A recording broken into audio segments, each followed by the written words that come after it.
একটি গণ অভ্যুত্থান। এই গণ অভ্যুত্থান সেই 1857 সালের সিপাহী বিদ্রোহ, 1857 সাল থেকে শুরু করে 1947 সাল পর্যন্ত যে ব্রিটিশ বিরোধী দীর্ঘ লড়াই হয়েছে, সেই লড়াই 52 ভাষা আন্দোলনে আমাদের পূর্বপুরুষরা যে রক্ত দিয়েছে, সেই রক্ত জয়াবাজিনের পরে 1969 সালে গণ অভ্যুত্থানের পরে 71-এর সুদীর্ঘ লড়াইয়ের মধ্য দিয়ে 30 লক্ষ শহীদের রক্তের বিনিময়ে অর্জিত বাংলাদেশে 90-এর গণ অভ্যুত্থানে শহীদ নূর হোসেন, ডাক্তার মিলাদের জীবনের বিনিময়ের পরেও 2024 সালে এসে আবার 2000 শিক্ষার্থীকে জীবন দিতে হয়েছে। মানুষকে বারবার জীবন দিতে হচ্ছে। 71-এর জীবন দেওয়ার স্বীকৃতি আছে, কিন্তু হচ্ছে 90-এর সেই গণ অভ্যুত্থানের স্বীকৃতি প্রক্লেমেশন আমাদের নেই, যার কারণে পরবর্তীতে এই 90-এর যেই আকাঙ্ক্ষা ছিল, মানুষ ডাক্তার মিলাদ নূর হোসেনরা যে আকাঙ্ক্ষা নিয়ে জীবন বিলিয়ে দিয়েছিল, সেই আকাঙ্ক্ষা বাস্তবায়িত হয়নি। তারা তাদের পরবর্তী প্রজন্মের জন্য সুন্দর বাংলাদেশ বিনির্মাণের জন্য, তাদের পরবর্তী প্রজন্মকে সুন্দর একটি বাংলাদেশ উপহার দেওয়ার জন্য জীবন বিলিয়ে দিয়েছিল।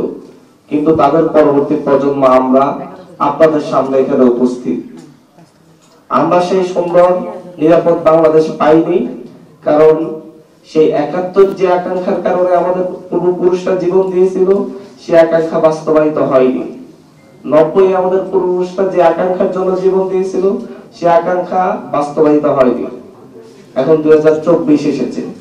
2024-এ 2 সহস্রাধিক শহীদের রক্তের বিনিময়ে যে গণ অভ্যুত্থান, যে হাজার হাজার আহতদের অঙ্গহানির বিনিময়ে যে গণ অভ্যুত্থান, সেই গণ অভ্যুত্থানের আকাঙ্ক্ষা বাস্তবায়নের জন্য, সেই গণ অভ্যুত্থানকে দীর্ঘজীবী অমর করে রাখার জন্য আমরা বৈষম্যবিরোধী ছাত্র আন্দোলনের পক্ষ থেকে এবং হচ্ছে গণ অভ্যুত্থানের সকল শক্তি গোষ্ঠীর ঐক্যমতে নাগরিকরা যারা অংশগ্রহণ করেছে, তাদের প্রতিনিধি, জাতীয় নাগরিক কমিটি সহ আমাদের একটি আকাঙ্ক্ষা আমরা ব্যক্ত করেছি, যে হচ্ছে জুলাই গণ অভ্যুত্থানের আমরা স্বীকৃতি চাই।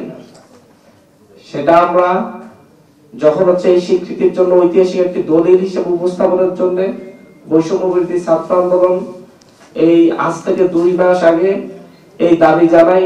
সেই দাবি নিয়ে বিভিন্ন রাজনৈতিক দলের সাথে তারা আলাপ আলোচনা করে তেমন কোনো সমর্থন না পেয়ে তারা পরবর্তীতে গণ অভ্যুত্থানের শক্তি হিসেবে নিজেরাই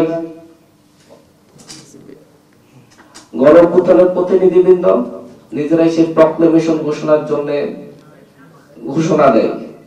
কিন্তু পরবর্তীতে যখন রাষ্ট্র এই সিদ্ধান্ত নেয় যে রাষ্ট্রের পক্ষ থেকে প্রক্লেমেশন ঘোষিত হবে, তখন আমরা রাষ্ট্রকে সেই দায়িত্ব দিয়ে শহীদ মিনারে মার্চ ফর ইউনিটি, সকল রাজনৈতিক দল, প্রেসিডেন্ট বিরোধী সকল রাজনৈতিক দল, সকল সামাজিক শক্তির সমন্বয়ে একটি প্রক্লেমেশন ঘোষণা সিদ্ধান্তকে স্বাগত জানিয়ে মার্চ ফর ইউনিটি কর্মসূচি পালন করি। তারই ধারাবাহিকতায় আজকে আমাদের এখানের এই সংবাদ সম্মেলন। আমরা সেখান থেকে 15 দিনের একটি আলটিমেটাম দিয়ে দেওয়া হয়েছিল, যে 15 দিনের মধ্যে সরকার যেন প্রক্লেমেশনটা ঘোষণা করে। সেই ধারাবাহিকতায় আমরা আজকের এই সংবাদ সম্মেলনে জাতীয় নাগরিক কমিটি এবং বৈষম্যবিরোধী ছাত্র আন্দোলন যৌথ সংবাদ সম্মেলন আয়োজন করেছে। ঢালাইয়ের সেরা প্রিমিয়ার সিমেন্ট।